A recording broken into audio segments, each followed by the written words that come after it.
নমস্কার। আজকে আমি আমার রান্নাঘরে রান্না করছি এই যে ছোট চিংড়ি মাছ। দেখুন, এটা হচ্ছে একদম জলে নড়া পুকুরের চিংড়ি আর কি, ছোট ছোট চিংড়ি মাছ, কিন্তু এটা খেতে খুব সুস্বাদু। এখানে এসেছিলো, পুরো জ্যান্ত ছিল। তো সেটাকে ছাড়িয়ে নিয়েছি, নিয়ে নুন হলুদ মেখে একটু অল্প তেলে এটাকে একটু ভেজে নিলাম। এটা আমি একটা চচ্চড়ি বানাবো, খুব সুস্বাদু একটা শীতকালে সবজি দিয়ে আমি একটা চচ্চড়ি করব। তো মাছটাকে ভেজে তুলে নিলাম। এরপরে আমি বিভিন্ন সবজি কেটে রেখেছি, সেই সবজি দিয়ে আমি রান্নাটা করব।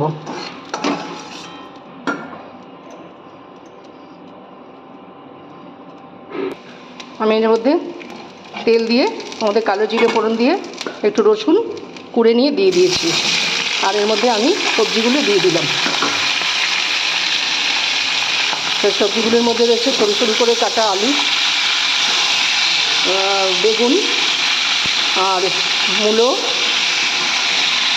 শিম, আর পেঁয়াজ কলি। এই কটা সবজি দিয়ে শীতকালীন সমস্ত শীতের তরকারি দিয়ে আমি এটা চচ্চড়িটা করবো। খুব সুস্বাদু এই চচ্চড়িটা হয় খেতে। এই একটা চচ্চড়ি দিয়ে মোটামুটি খাওয়া হয়ে যায়। আর এটার মধ্যে কোনো সেরকম মশলা পড়ে না, শুধু কাঁচা লঙ্কা, নুন, হলুদ, সামান্য একটু জিরে গুঁড়ো দিলেও হয়, না দিলেও হয়। এভাবে এখন আমি এটাকে সব দিয়ে দিলাম, আর এর মধ্যে দিয়ে দিলাম কাঁচা লঙ্কা, পেঁয়াজ কলি দিয়েছি।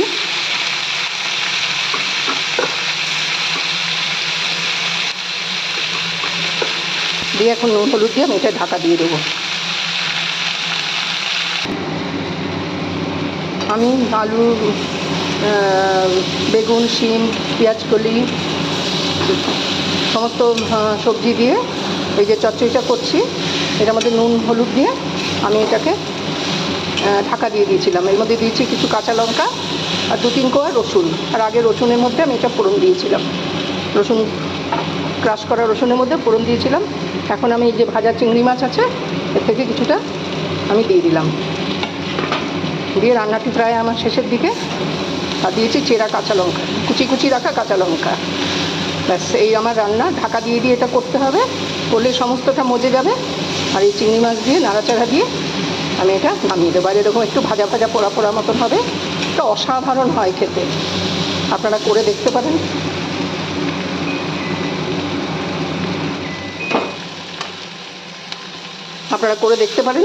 এটা খেতে অসামান্য হয় খেতে, ডাল দিয়ে বা শুধু ভাতেও খেতে খুব ভালো লাগে।